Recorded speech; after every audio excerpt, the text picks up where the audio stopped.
I think they would have surrendered anyway, but I mean, a lot later, because even after the 2 bombs went. The monarchy did not tremble because a crown slipped, a speech failed, or a carriage door closed too sharply. It trembled because palace archivists opened a sealed royal file and found Philip's final letter about Camilla's role. In that quiet archival room, a single page turned private doubt into public consequence, leaving Camilla shattered before the palace even knew how to breathe. Before we go deeper into what this really means for the royal family, make sure to subscribe so you don't miss a single update. The room held its breath when the archivist lifted the folder from the secure table. No one expected drama. No one expected a blow from the past. The review had begun as a quiet examination of late-reign correspondence, the private letters, and household papers connected to Prince Philip's final years. Late-reign correspondence simply means documents written near the end of a royal figure's public life, often preserved because they explain decisions that still matter later. That was why the file mattered. It was not gossip. It was part of the hidden memory of the palace. Camilla heard the news in a private sitting room, and the words seemed to drain the warmth from the walls. The queen consort did not cry at first. She gripped the chair arm, held her shoulders still, and listened as an aide explained exactly what had been found. Philip's final letter said she should remain a consort, a supporting royal spouse, and never become an independent force in royal decision-making. That line cut deeper than any public insult, because it came from inside the family. Charles stood near the window, torn in a silence that felt almost cruel. The king loved her.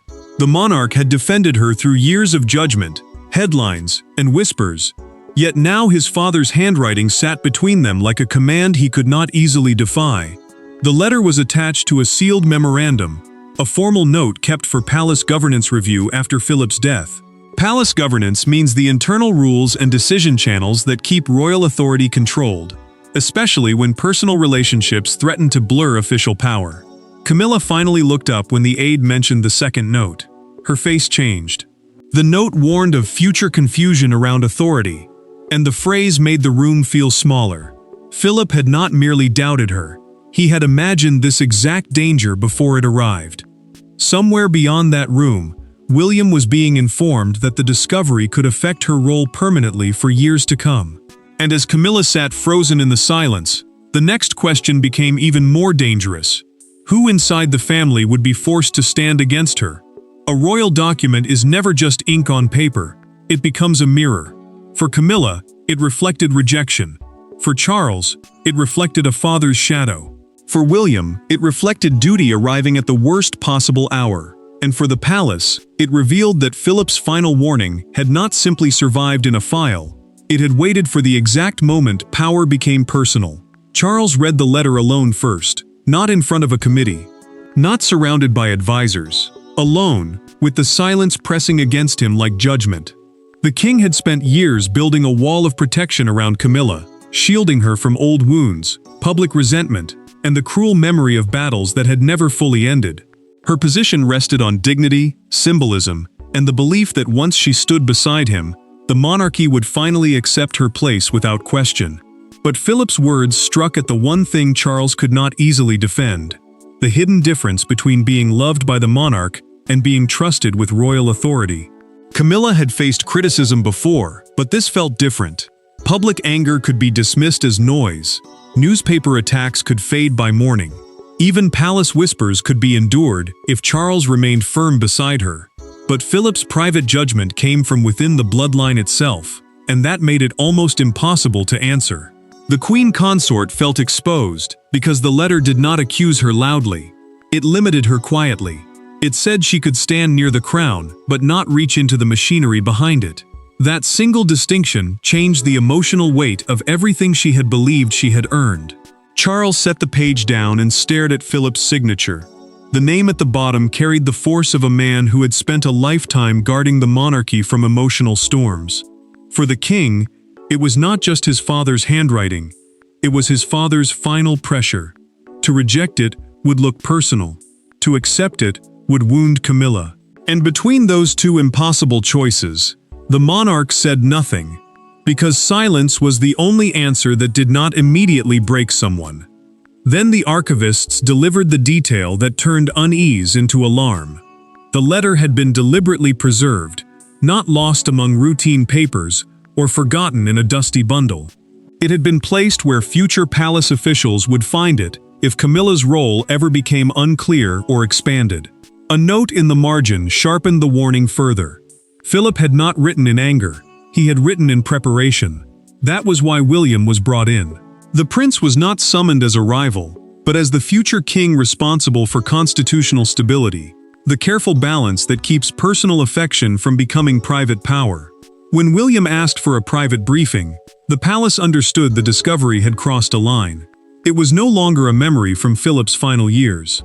It was now an active force inside the royal household.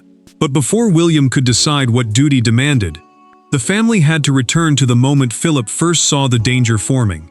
Every royal crisis has a beginning hidden beneath years of polished smiles. This one began long before the archivists opened the file. It began during a private Windsor ceremony, when Philip watched Camilla step beyond the careful border of consort and into a space he believed was never hers to command. From that day, the final letter was no longer an idea. It became inevitable. Philip saw the shift before anyone else dared to name it. The Windsor Charter ceremony had been arranged as a private gathering after a major family transition, a moment where senior royals reviewed future roles, ceremonial duties, and the quiet order of palace life. A charter, in simple terms, is a formal document that sets out rights, duties, or rules for an institution. Inside the monarchy, even a private charter carried emotional weight because it shaped who could speak, who could approve, and who would be trusted near the levers of power. That was why the meeting mattered. It was not about flowers, seating cards, or invitations. It was about influence. Camilla believed she was helping Charles. She had watched him carry pressure from all sides, and in her mind, stepping closer to the process meant protecting the king from being cornered by advisors who did not understand his burdens. But Philip heard something else. He heard a consort reaching toward command. He heard the soft beginning of confusion, the kind that never arrives as a scandal at first, but as a simple request spoken with confidence. Then came the moment no one forgot. Camilla placed her hand over a briefing folder and said, "This should come through us first." The words were calm. The meaning was not. Charles stood beside her, grateful for her loyalty, yet uneasy under Philip's cold silence. The king could feel the room tighten around them. He knew his father had not missed the gesture. He also knew Camilla had not meant it as rebellion. But monarchy does not judge only intention. It judges consequence. Philip carried that sentence away like evidence. Later, in a documented private account shared by a senior aide, he said the monarchy could survive scandal, heartbreak, and even public fury, but it could not survive blurred authority at the center. That warning became the seed of everything that followed. Camilla saw devotion. Philip saw danger. Charles saw both. And that was what made his silence so painful. That night, Philip dictated the first version of the letter that would one day shatter Camilla's confidence. He did not write to punish her. He wrote to protect the crown from confusion after he was gone. And when the family finally confronted that old Windsor moment, the past stepped directly into the present and demanded an answer. The confrontation did not begin with raised voices. It began with a door closing. Camilla, Charles, and William entered a private room where no aides were allowed, no cameras waited, and no polished palace language could soften what Philip had left behind. On the table lay the letter. Around it sat a family forced to decide whether love could overrule legacy. Camilla felt the room closing around her before anyone spoke. The queen consort had survived years of public judgment, but this was sharper because it came from inside the walls she had worked so hard to belong to. Clarence House, the royal residence long tied to private authority and family business, became the place where affection and duty collided. The letter sat in a plain archival folder, stripped of ceremony, yet it carried more force than a crown. Charles sat beside her, but even his nearness could not soften the fact that Philip's words had entered the room as a fourth presence. William chose his words carefully. The prince had not come as a son trying to overpower his father. He had come as the future king, The person expected one day to guard institutional boundaries, meaning the invisible lines that keep personal loyalty from controlling official royal decisions. That was why this meeting mattered. If Camilla's influence had expanded beyond her role, the issue was no longer private pain. It became a question of how the monarchy protected itself from confusion at the center. Camilla finally asked the question that had been building inside her since the discovery. Was Philip's letter now being used to humiliate her after years of service beside Charles? Her voice held anger, but beneath it was hurt. She had stood through storms, accepted the weight of old scandals, and worn public dignity like armor. Now the very family she had served seemed to be measuring her place with cold precision. Charles answered softly, insisting that no one wanted humiliation, yet the king could not bring himself to dismiss the document. That hesitation hurt more than refusal. William opened the folder and read the line that changed the air. Camilla should remain a consort, not an independent force in royal decision-making. Charles defended her again, but his voice weakened on the final words. Then William revealed the recommendation palace advisors had already prepared. The letter, he said, had to enter the official roll review, a formal process used to define responsibilities and limits inside the royal household. Camilla pushed back, but the room changed when Charles did not immediately reject it. Silence became the verdict before anyone signed a page. Camilla rose from her chair, wounded by the realization that love could not erase Philip's warning.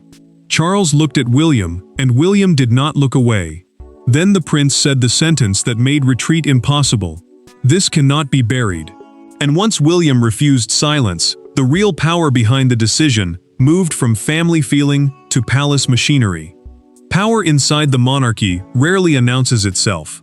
It moves through folders, signatures, locked cabinets, and the quiet discipline of people trained never to look surprised. After the confrontation, Philip's letter entered that hidden system. Camilla's heartbreak became a governance matter, Charles's hesitation became a liability, and William's resolve became the force everyone in the palace had to measure. The palace moved quickly once William refused silence. The Lord Chamberlain's office began the formal roll review, and that mattered because this office helps manage the royal household, ceremonies, and the order behind public royal life. Senior legal advisors joined the process because Philip's preserved instructions did not touch only family feeling. They touched authority, they touched access, they touched the dangerous question of how much influence a consort could hold before support became control. Camilla was no longer facing a private letter. She was facing the system that letter had awakened. Charles felt the walls closing in from every side. The king wanted to defend her, but every strong defense risked making him look as if he were defying Philip's final judgment. That was the cruel trap. If he protected Camilla too fiercely, the palace could see a monarch choosing marriage over structure. If he stayed quiet, she would feel abandoned by the one person who had promised her safety. The same crown that gave him power now demanded restraint, and Charles understood that restraint could feel like betrayal. Camilla walked through the palace corridor without greeting anyone. A senior courtier watched her pass and saw the effort it took for her to remain composed. The queen consort's face did not collapse, but her silence carried its own damage. She had entered royal life through years of fire, yet this wound came without shouting, without scandal, without public accusation. It came through clipped decisions and careful wording. It came from people who lowered their voices when she approached, then returned to the question of whether her reach had gone too far. Then the advisors confirmed what everyone feared. Philip's letter carried moral force because he had written it with succession stability in mind. Succession stability simply means protecting the future transfer of royal authority so no one can blur the chain of command. A palace registry sharpened the concern even further. It showed Camilla's informal influence had grown beyond what earlier household notes allowed, especially around appointments, ceremonial access, and private briefings. The first recommendation was drafted before the day was over. Camilla's access to certain private decision channels should be reduced immediately. No dramatic announcement was needed. No public punishment had to be named. The real punishment was quieter. A door would close. A briefing would continue without her. A chair would not be placed. And when that recommendation reached her, Camilla finally understood that the letter had not wounded her reputation. It had changed her daily life. the fallout did not arrive with a public announcement. It arrived as a missing chair, a changed schedule, a name quietly removed from a briefing list. For Camilla, the palace did not collapse all at once. It narrowed. One door after another became someone else's authority, and the first closed door hurt more than any headline ever could. Camilla knew something had changed before anyone explained it. The queen consort arrived expecting the same private household briefing she had attended before. The kind of meeting where future ceremonies, guest lists, and royal movements were quietly shaped long before the public saw the final version. A private household briefing means an internal palace discussion where senior staff and royals prepare decisions behind closed doors. That was why this moment mattered. These briefings were not glamorous, but they gave access to the rhythm of power. To be present was to be included. To be absent was to be reduced. Camilla stopped in the doorway when she saw the table. Her chair was gone. Not moved slightly. Not delayed by mistake. Gone. The queen consort did not ask at first. She looked at the empty space where her place should have been, and that emptiness said what no aide dared say directly. Philip's letter had become action. His warning was no longer trapped in a folder. It had entered the schedule, the seating, the very pattern of her day. Charles watched her turn away, and the cost of obedience settled between them like a sentence. The king wanted to follow immediately, but every step felt loaded. If he challenged the decision, he would appear to fight the process created to protect the crown. If he accepted it, Camilla would feel abandoned in the one place where she expected him to defend her. The monarch had spent years lifting her into dignity, yet now dignity itself was being separated from influence. That division was the wound Philip had left behind. A palace aide later confirmed in a documented internal note that 2 more access changes were scheduled before the week ended. The wording was careful. The meaning was brutal.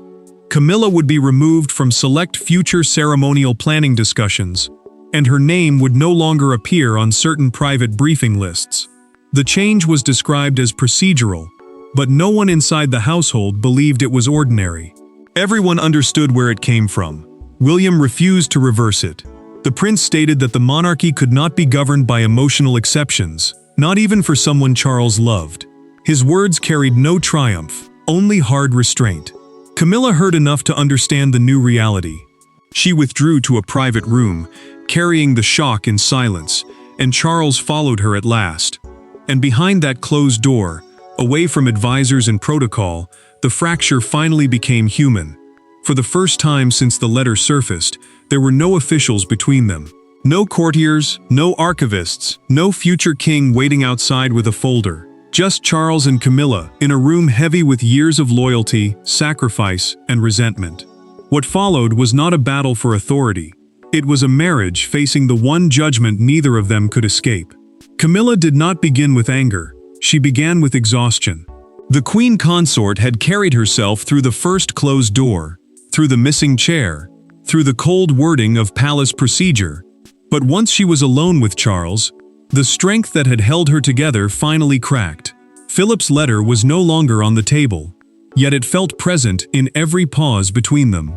It had taken something private and made it official. It had turned a marriage wound into a royal boundary. Charles stood before her as both husband and king, and that was the torment. As a husband, he wanted to say the letter meant nothing. As the monarch, he knew he could not. The monarchy had to honor Philip's warning because the letter had been written for more than family emotion. It had been written to protect the order of the crown, the careful system that decides who advises, who approves, and who stands near authority without controlling it. That was why the decision mattered. If Charles ignored it, he would make love look stronger than duty, and the palace would see weakness where it needed certainty. Camilla finally asked the question that broke the silence. After decades of endurance, after every insult swallowed, and every public smile forced into place, was she still outside the deepest circle of trust? The words hit Charles harder than any accusation. The queen consort had not simply wanted status, she had wanted belonging. She had believed that standing beside him through storms had earned her more than ceremony, more than jewels, more than respectful distance. Now Philip's final judgment told her there was a line she could not cross. Charles took her hand, but he could not give her the answer she wanted. The king promised public dignity. He promised protection in ceremonies, respect in statements, and loyalty in front of the world. But he could not promise private control. That difference changed everything. Camilla understood then that the turning point was not whether she would remain queen. She would. The real question was whether she would accept a smaller, defined role without fighting the machinery that had already begun to move. Camilla's resistance faded into something quieter and more painful. She agreed not to fight the review, not because she felt healed, but because she understood that another battle would only deepen the wound.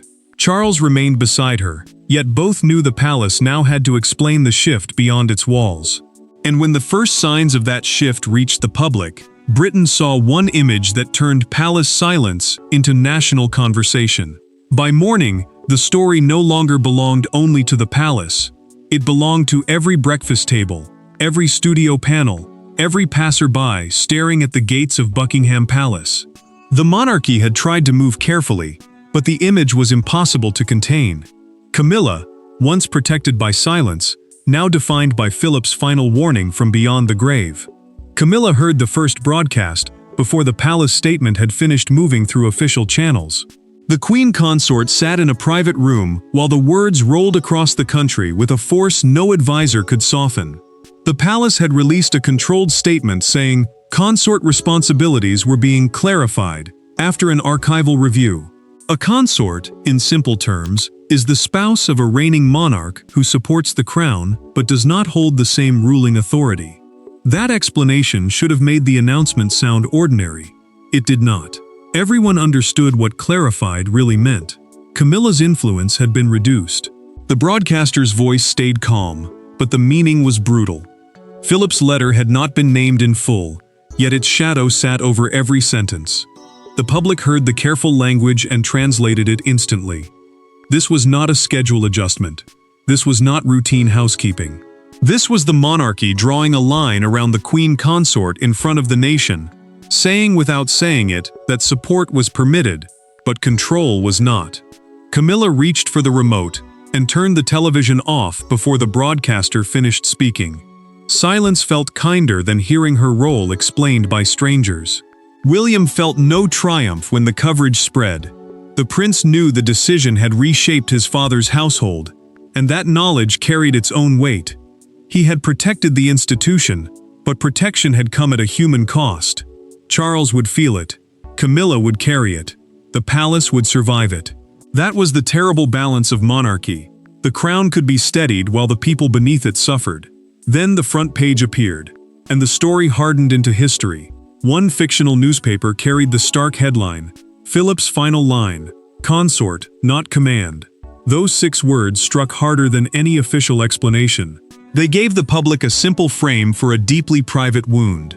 Outside Buckingham Palace, a small crowd gathered as broadcasters described the moment as the monarchy choosing structure over sentiment. Some faces showed sympathy, others showed satisfaction.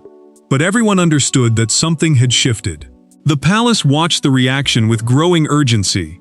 Public interest had turned a private review into a national judgment, and national judgment demanded a final answer. Camilla could not remain trapped between dignity and doubt. Charles could not keep defending silence. William could not leave the boundaries half-drawn. The family needed one last internal verdict, one decision that would settle what Philip's letter had awakened. And when that verdict finally came, it did not destroy Camilla. It defined the limits of her crown forever. In the end, Philip's letter did not remove Camilla from royal life. It did something more painful and more permanent. It drew a line around her. She could stand beside the king, wear the jewels, attend the ceremonies, and carry the title. But the hidden levers of monarchy, the quiet channels of influence, would no longer open to her touch. Camilla received the final decision seated beside Charles, and for a moment, neither of them moved.